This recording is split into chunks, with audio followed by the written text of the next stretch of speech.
Hello, everyone. This is Kurt Bowden, professor at National Kaohsiung Normal University, and today I'm going to be talking about the topic that's on your screen, EMI Essentials, using English effectively in the bilingual classroom.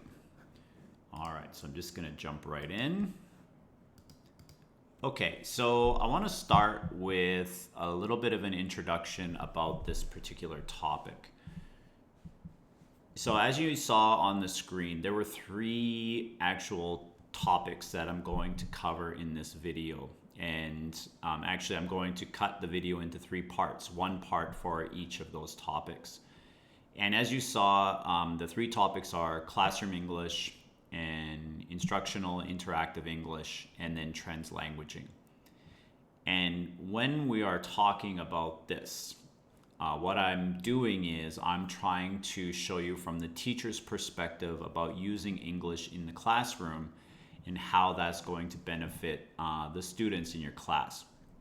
And over the years that I've been talking about this particular topic, a lot of teachers, they have a lot of questions, especially those teachers who are not English teachers. They may be teaching other subjects, but they have enough English so that they can use it in the classroom, but they're not really sure when should they use English or how much should they use. And of course, the biggest fear is always that the students cannot understand what the teacher is saying. That's what they're afraid of. And so today in my talk, what I'm doing is I'm going to talk in general, okay? I'm not going to talk specifically about exactly what sentence you should use. I'm not going to show you a specific lesson plan that you can use in your classroom. Okay, now use English, now use Chinese. Not like that. I'm going to talk in generalities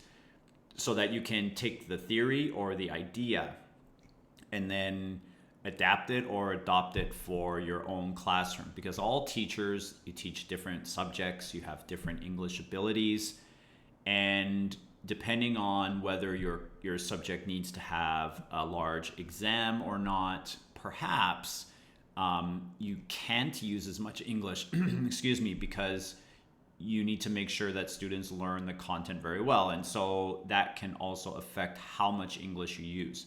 And so I prefer to talk in general and then allow you to take that information and apply it to your own classroom. Okay, so why is this topic so important for our students' achievement? Okay, so let me do a little bit of review first before we jump into the content, okay? So as you've seen this, I'm sure you've seen this graphic many, many times. Don't worry, I'm not going to teach it to you. I just want to remind you what's inside. And these are all the English definitions. So this diagram represents the core competencies from our curriculum guidelines here in Taiwan. And what it is we want our students to be able to do, learn, achieve by the time they graduate. Okay, and what I want to focus on are the three purple areas here. Okay, these are the core competencies themselves, what it is that we want students to be able to do. Now, if you look at the three, the first one is called autonomous action. And without going through the whole definition, what we see here is learners in a social context. So autonomous action means that on their own, they are able to succeed in a social context where probably they're having some problems to solve or some communication goal. Okay, now the next one is communication and interaction. So here, the base of this one is communicating. Okay, so we can see here that we have physical and social cultural tools to interact effectively with others. These tools include language, and we want to facilitate interactions between people and with the environment. Okay, so they need to be autonomous, which means they're doing this on their own. They're using language to communicate and interact with others. And then the last one is social participation. Again, social, this idea of not just by yourself learning content, but the knowledge that you learn, you're able to use in a social situation. So here, interact with individuals of different backgrounds. Now, this really leads to the bilingual policy with the different backgrounds, and must develop their ability to interact with others in a group setting. Okay, so everything inside of these competencies focuses on communication, interaction. And so that's what's supposed to be happening in all of our classrooms, not just English class, but all forms of learning that students are doing. They should be improving these skills or abilities. Okay. So on top of that, then we move to the bilingual policy. Now, it doesn't matter what your definition of the policy is or what you believe to be true or not true. It doesn't matter. What we need to look at is the motivation. So where did the motivation for bilingual education come from? And if we look at the definition from the ministry, the National Development Council, here are some of the main points that I added. So first of all, we want to attract multinational corporations and technology giants to invest in Taiwan or set up their R&D hubs here. So this is definitely money-based. We want to grow our economy in Taiwan. Okay. However, these companies require local talent with bilingual skills, right? You cannot just come here and open a company and then bring all of your own people. You need local workers. Obviously, if they're going to work in this international corporation, they need to have English and Chinese.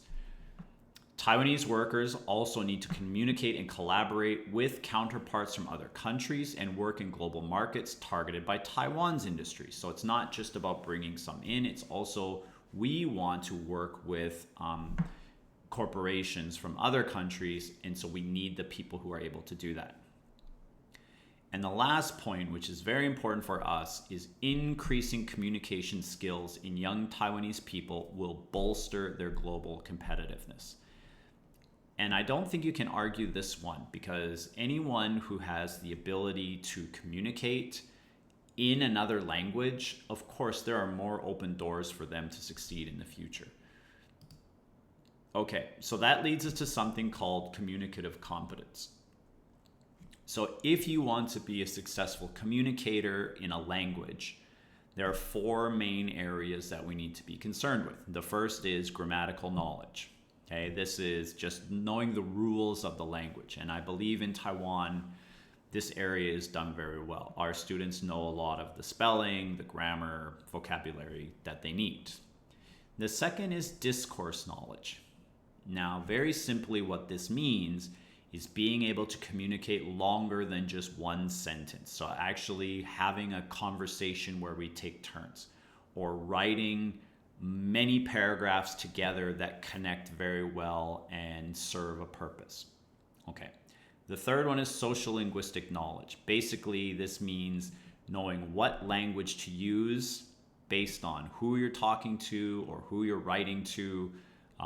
What's the power situation? Is it someone who has a higher power than me or someone who is under me? Is it an age issue? How do you talk to someone who's older than you, younger than you, formal, informal? Basically knowing how to use the language appropriately. Okay, then the last one is strategic knowledge. So how to use English, for example, in a situation where maybe my English isn't good enough and I forget one of the words that I want to say. What can I do? How can I still have successful communication? So if we want our students to be successful communicators and therefore be better off in our global world, they need to be competent in all four. And I think historically in Taiwan, much of the focus has been on the grammatical knowledge, less so on these three. And obviously we need to change that if we want our students to thrive based on the core competencies and the bilingual policy. Okay, so back to my introduction then and why this is important. I think it should be clear to see for you that if we don't improve their ability to use English in communicating, then maybe it won't be as successful as we need. Now, the problem in Taiwan, as you know, is when students leave the classroom, when do they get a chance to practice their English? Not very often. They don't go home and speak English to their mom and dad. Friends are not speaking English to each other. And so all of that practice, at least for now, it needs to happen in the classroom. So how do we achieve higher levels of communicative competence? Well, the very simple answer to that is they need to use English as a language, not only learn it as a subject. And as I mentioned, it needs to happen in the classroom. And so it's really the teacher in the beginning who is responsible for this. Students are not going to do it on their own, and teachers need to be the model. They need to be the ones who are also stepping out of their comfort zone and using English to communicate. Okay, so let me jump in then. Sorry, let me get rid of that. There we go. So now we're going to start the first part of my talk today, and this is on classroom English. Now, as I mentioned earlier, we've got classroom English, instructional interactive, and then also translanguaging. These three topics very easily connect together, and actually there's going to be some similarities between the three topics. Okay, so my focus today is on strategies for using English with confidence and clarity. Now, as I mentioned earlier, today I'm going to be talking in generalities. I'm not going to give specific sentences for you to use. In fact, we in the in the Bilingual Education Center, we are preparing a handbook for teachers with classroom English inside, so you can pick and choose the sentences that you like. But I'm going to focus more on these topics. So use English purposefully, not perfectly. Establish consistent English routines. Speak in manageable chunks. Support with non-verbal cues. Monitor and adjust language based on student responses. Recycle and reinforce language.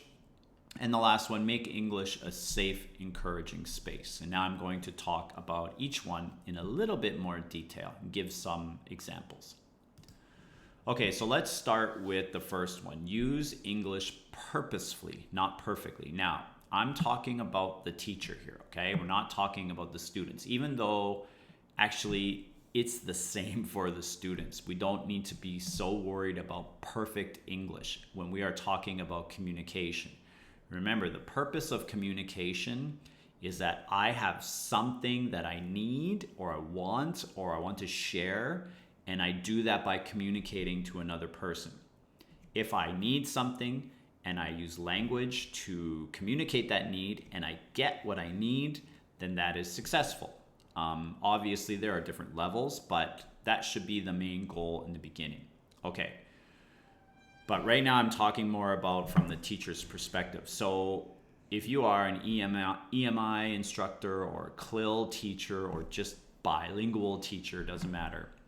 It's not about being an English teacher. So this is the first important point. It's about using English as a tool to teach your subject. Just like in math class, you use numbers and formula. If you're teaching economics, you have tables and graphs. But now we're going to add another tool, which is English. And the goal, again, is to help our students in the future. But you're using English for a purpose, not just to show that you have perfect English. Okay, so we know, as I just mentioned, that students do not need or expect perfect English.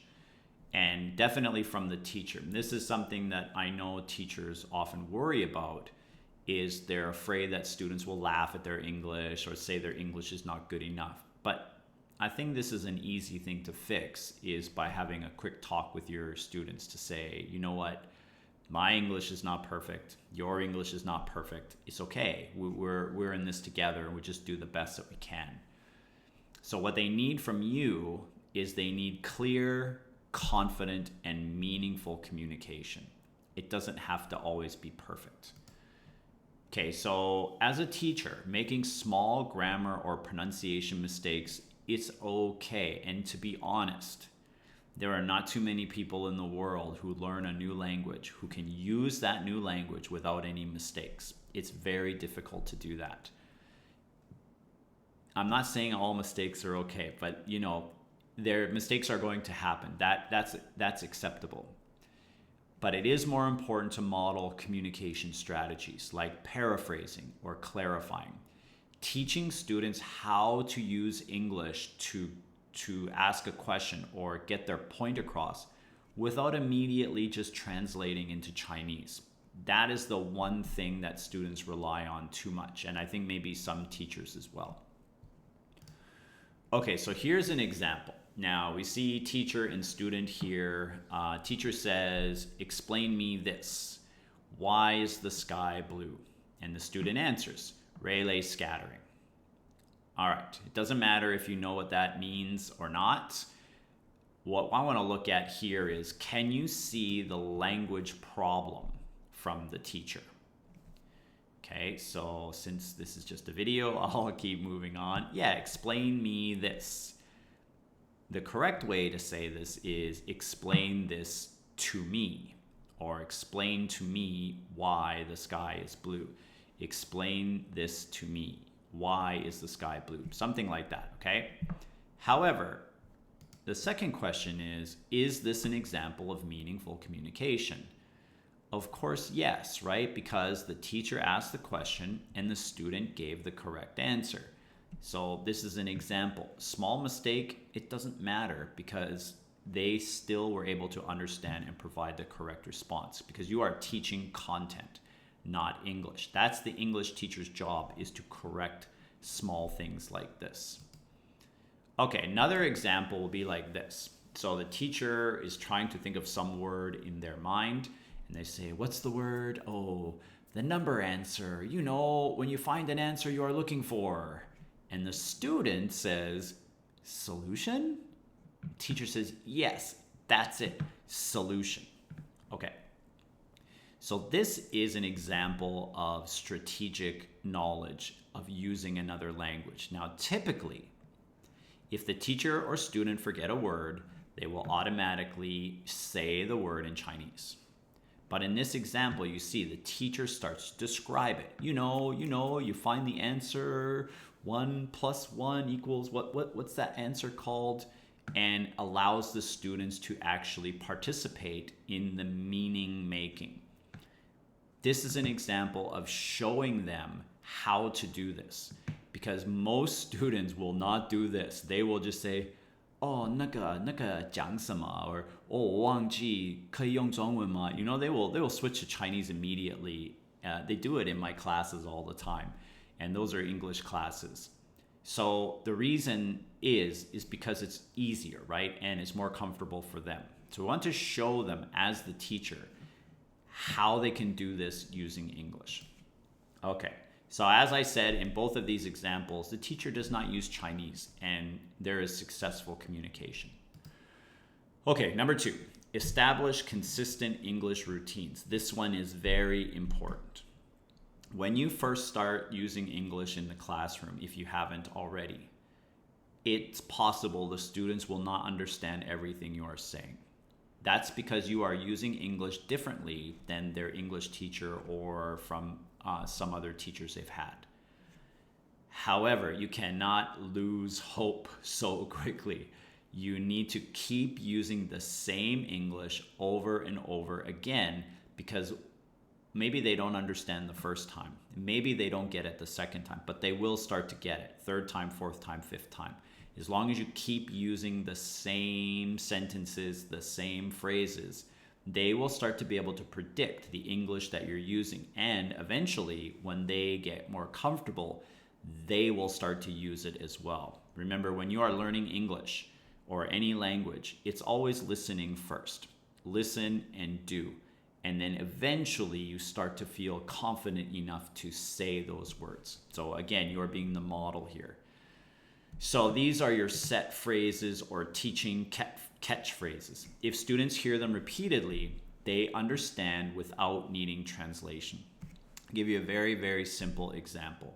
If I walk into a classroom of beginning English learners and I say, okay, everyone, take out your pencil. Maybe my better students, they all take out their pencil. And then some students, maybe they take out their eraser. And then some other students are just like this, what? And then you say it again. Take out your pencil. And maybe you point to the students who did it correctly. And then they look and they're like, oh, pencil. And then the next day you walk in and you say it again, take out your pencil. More and more students will start to get it. And eventually, some students may even predict and say, teacher, pencil? Before you even say it. Now, this is a very simple example, I know, but it's the same, even if you make the English more complex. Okay, some practical examples. So these are just examples of phrases that you may use, like let's begin, who's absent today, when you're giving tasks, maybe please work in pairs, take 5 minutes. When you end class, let's review, any final questions. It doesn't matter what English you use, but again, just try to keep it the same every time. Okay.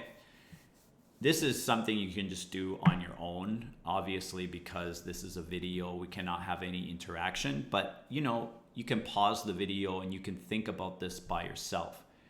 So what you can do for preparing is you sit down and brainstorm. So what are some classroom directions you always use in your own class? Okay, and you think about it, what do you say in Chinese? Then come up with some appropriate ways to say them in English. And again, I want to add a point here. Usually when teachers say, okay, I'm going to start using English in my class, this is just my opinion. Maybe you are not like this, but many teachers, I think they immediately look at what is the vocabulary I want to teach my students, and then they translate from Chinese into English. So they only use English when they are teaching the vocabulary or teaching the major content. But when they interact with the students, they always use Chinese. And what I'm trying to say is, if you want students to be good at communicating in English, it's okay sometimes you use Chinese to teach the really hard stuff, but you can use English for the easier things like warming up the class or telling them to do something. This actually will make them much better communicators because you are using real everyday English to communicate with them. The more you do it, the more comfortable they will become. Okay, let's move on to number 3. This one is also very important.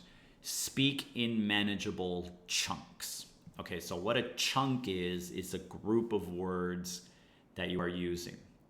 If your sentences are long and complex, they can overwhelm the students, especially when they're listening in a second language. You know, our students today, they do not have a very good attention span. Maybe when you talk, they will only listen for 10 seconds or something. So if you say too many things and inside there's too much information, probably they will not catch everything. And that's if you use Chinese. So if you're using English, remember, they are doing 2 things when they listen. They are trying to understand the words that you are saying. And maybe you are doing the same with me right now. They are trying to understand the words you are saying, and they're trying to make meaning. Like, what is it that the teacher wants me to do? These things are happening at the same time in their brain. So you have to make it easier for them to understand. And one suggestion, this is just a different point. In my experience teaching in Taiwan, students have a harder time listening than they do reading. So maybe your students, they have very good grammar knowledge. They know a lot of words in English. But when you give them instructions in English or you tell them a lot of English information, they have a hard time with this. And it's because they don't get enough practice in class. So again, you have to make it easy. You can put the very challenging English on the board for them to read, but when you talk to them, you need to simplify it so that they can truly understand. Okay, So what does chunking mean? It means breaking your message into small, logical parts with short pauses, kind of how I'm talking now. You say a few words, it makes sense, and you take a break in between what you say. It's much easier for students to follow because if you talk too fast and too long, once they start to feel, I can't get it, they will stop listening. And then everything you say is gone.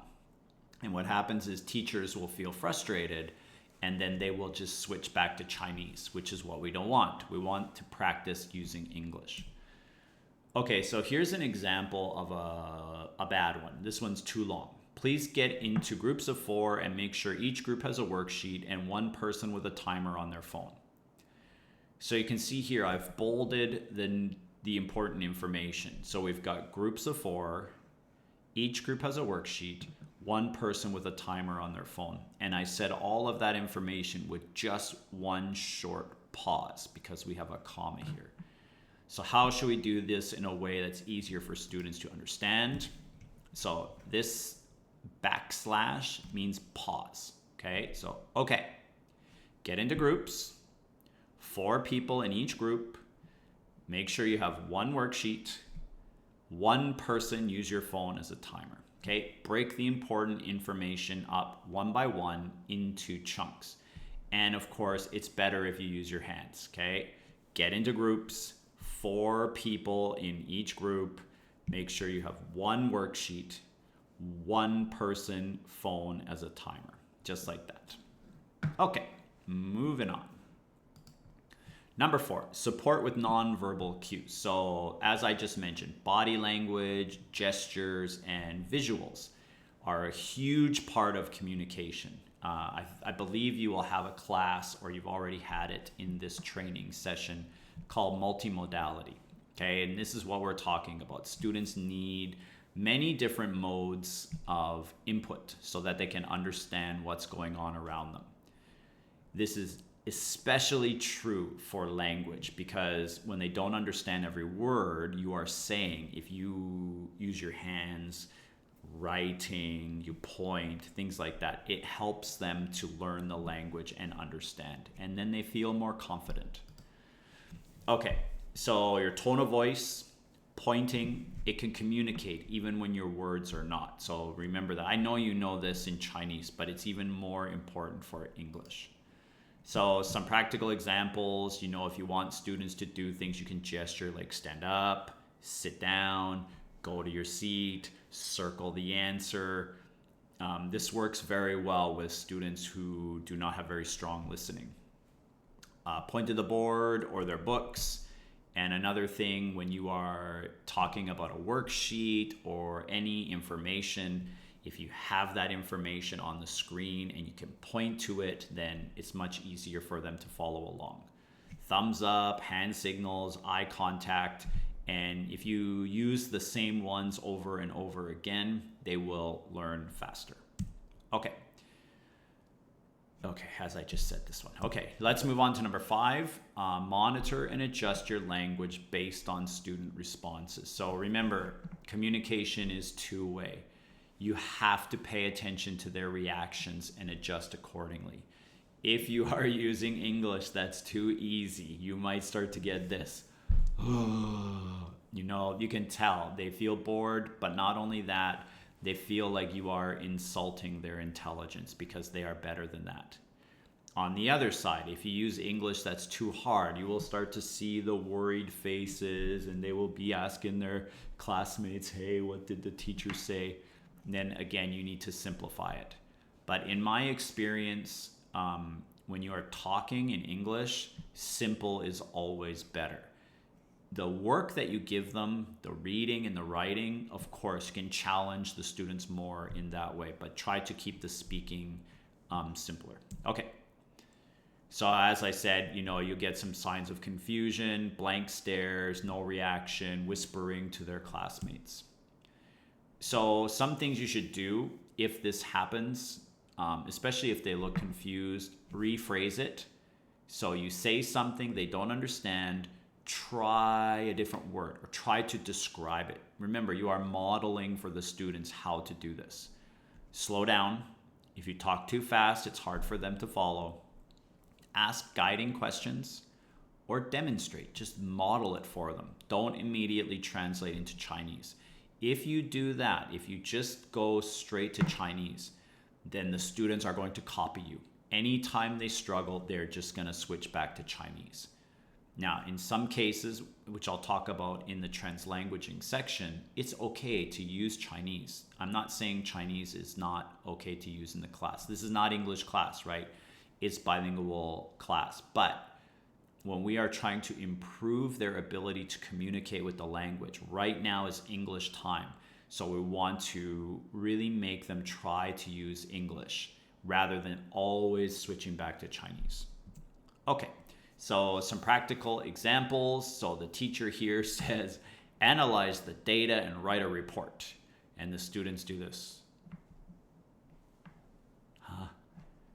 Okay, so then the teacher rephrases. Now, usually when we rephrase, you see it's a lot longer because we use a lot more simple words, right? So look at the chart.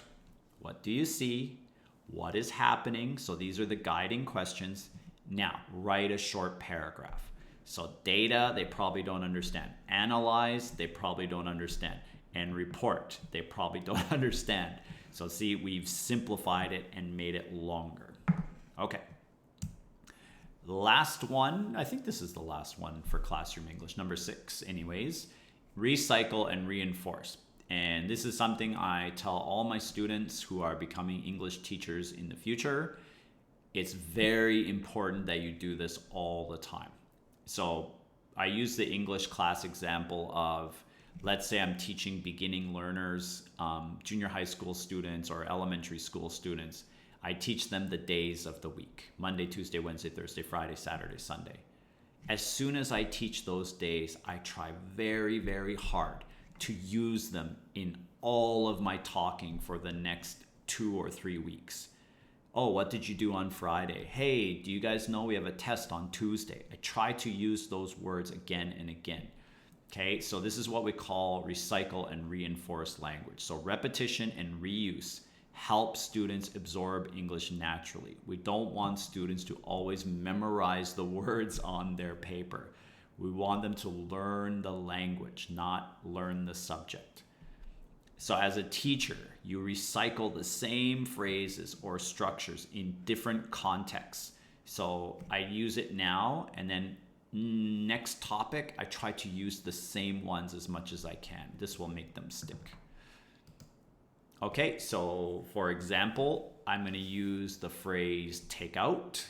So at the beginning of class, take out your worksheet. Later, take out your notebook. Still later, take out your pencil. As much as I possibly can, I use that same phrase. Okay. So some key phrases as well, like for example, if you want to do something a little bit more complicated, you want to use the question, what do you notice? Now, maybe this is something that students haven't learned before. And one thing that you can try to do is collaborate with other teachers. So I'm the art teacher. I know we have a bilingual math teacher, and I know we have a bilingual biology teacher. And if in my school we have some meetings where we work together and discuss our bilingual classes, this is the kind of thing we can talk about. Hey, what English do you guys use for this situation? I like to say, what do you notice? Oh, okay, I'll use that one too. And if all of the teachers are saying the same thing, then the students are going to be able to use it a lot faster. Oh, sorry, there is one more. Number 7. I think this is the last one for Classroom English. Okay, so make English a safe, encouraging space. And I think this one is very easy to understand. Students need to feel safe to try using English, even if they make mistakes. Teachers can model this by praising their effort, being patient, correcting gently. It should never be about their English ability, especially in a subject class. It should be, you did a good job by trying to use English to give your answer. So practical examples, you know, you can say things like nice try, you're getting better, almost, let's try again together. A little bit more positive.